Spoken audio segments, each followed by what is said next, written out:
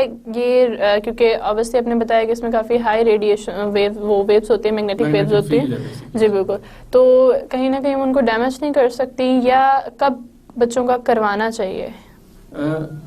نقصان تو اس کا نہیں ہے، میگنیٹک فیلڈ ہے، ریڈیشنز نہیں ہے بیسیکلی. جیسے ایکس ریز ہیں، ایکس رے کرواتے ہیں یا سی ٹی اسکین کرواتے ہیں، وہاں پہ ریڈیشن ہے، شعاعیں ہیں جو جسم کو متاثر کر سکتی ہیں. ٹھیک ٹھیک. جبکہ جو ایم آر آئی ہے وہ کیا ہے، وہ میگنیٹک فیلڈ ہے، ایک مغناطیس ہے اسٹرانگ قسم کا، تو اس کے ریڈیشنز نہیں ہیں، اس حساب سے اس کے سائیڈ ایفیکٹس نہیں ہیں. لیکن بچے کے حوالے سے اس کی کیا ریکوائرمنٹ ہے؟ ایک جو بڑا مریض ہے، کیونکہ میں نے جیسے پہلے ذکر کیا تھا کہ 25 سے 30 منٹ کا ٹائم ایک ایم آر آئی میں لگ سکتا ہے. بالکل ایسے. تو اتنا ٹائم مریض کو بغیر حرکت کیے آرام سے لیٹنا پڑتا ہے ایم آر آئی مشین کے اندر. ٹھیک ٹھیک. بچہ ہے، چھوٹا ہے، وہ ہماری کمانڈ نہیں فالو کر سکتا. بالکل ایسے. اب وہ کیسے لیٹے گا؟ تو اس کی ریکوائرمنٹ کیا ہے؟ بچے کو پھر ہمیں سیڈیٹ کرنا پڑتا ہے. بچے کو کوئی دوائی پلا کے یا کوئی دوائی پلا کے یا کوئی انجیکشن لگا کے تو اس کو ہم بے ہوش کرتے ہیں. اس کے بعد اس کا ایم آر آئی کیا جا سکتا ہے. بچے کا بھی سر سے لے کے پاؤں تک کسی بھی جو ڈاکٹر نے تجویز کیا ہے وہ ایم آر آئی ہم کر سکتے ہیں. ٹھیک. اچھا ڈاکٹر صاحب، جیسے آپ نے بتایا تھا کہ ایکس رے کے اندر کے کوئی پرسن مطلب اگر تو ضرورت نہیں ہے تو وہاں اویلیبل نہیں ہونا چاہیے، تو کیا ایم آر آئی میں بھی ایسا کچھ ٹرم ہو سکتی ہے کہ جو پرسن ہے صرف اسی کو اندر جانا چاہیے، اس کے ساتھ کوئی آ سکتا ہے پرسن؟ ایم آر آئی میں دوسرا اس کے ساتھ اگر تو بڑا بندہ ہے وہ خود موو کر سکتا ہے، اس کو کسی کی ہیلپ کی ضرورت نہیں ہے، تو پھر تو ضرورت نہیں ہے. ٹھیک. ہاں، اگر کوئی مریض ہے اس کے ساتھ اس کو کسی کی ہیلپ کی ضرورت ہے تو اس کے ساتھ اس کا اٹینڈنٹ وہاں پہ رک سکتا ہے. ٹھیک ہے. اس کے لیے کیا چیزوں کی ریکوائرمنٹ ہے؟ وہی چیز کہ اس کے کپڑوں پہ، اس کی باڈی پہ کوئی میٹیلک چیز نہیں ہونی چاہیے. اور ان کیس اگر ایسا ہو جاتا ہے تو اس کا کیا سائیڈ افیکٹ ہوتا ہے؟ وہ مریض کے لیے بھی اور یا جو اٹینڈنٹ ہے اس کے لیے نقصان دہ ہو سکتا ہے. وہ میگنیٹ ہے، وہ اس چیز کو کھینچے گا اپنی طرف. اسی طرح جو پہلے میں نے ذکر کیا تھا کہ کوئی پیس میکر ہے یا باقی چیزیں ہیں تو وہ ان کو اپنی طرف کھینچتا ہے میٹل ہونے کی وجہ سے. بالکل ایسے ہی. تو مریض کو اس کی وجہ سے نقصان ہو سکتا ہے. ٹھیک. اچھا، تو سر پروگرام کا وقت ختم ہونا چاہ رہا ہے، تو ہم اس سے پہلے اگر آپ کوئی اویئرنیس میسج ہمارے ناظرین کو دینا چاہ رہے ہوں تو آپ کائنڈلی دے سکتے ہیں. اس میں میں یہی کہنا چاہوں گا کہ ریڈیالوجی بیسیکلی ایک ایسا فیلڈ ہے جہاں پہ ہم مختلف قسم کے ٹیسٹ مریض کے کیے جاتے ہیں جو اس کی تشخیص میں ڈاکٹرز کی ہیلپ کرتے ہیں. تو اسی لیے یہ جتنے بھی ٹیسٹ ہیں، ایکس رے ہے، الٹرا ساؤنڈ ہے، سی ٹی اسکین ہے یا ایم آر آئی ہے، یہ ہمیشہ صرف اسی صورت میں کروائیں جب ایک مستند ڈاکٹر نے آپ کو تجویز کی ہیں. اس سے ایک تو یہ ہے کہ ان کے اگر کوئی مضر اثرات ہیں آپ ان سے محفوظ رہیں گے، اور دوسرا جتنے بھی ٹیسٹ ہیں ان کی کوئی فیس ہے، اس کے چارجز ہیں، وہ آپ کے ساتھ بجٹ پہ اثر ڈال رہے ہیں. تو ہمیشہ اپنے مستند ڈاکٹر کی تجویز پہ عمل کریں اور اپنی صحت کا اسی طرح سے خیال رکھیں. جی ڈاکٹر صاحب، بہت بہت شکریہ. تو جی ناظرین، اسی کے ساتھ آج کا ہمارا پروگرام کا وقت ختم ہوتا جا رہا ہے. پھر ملاقات ہوگی ایک نئے پروگرام میں، تب تک کے لیے اپنی میزبان سنیرا کو اجازت دیجیے. اللہ نگہبان.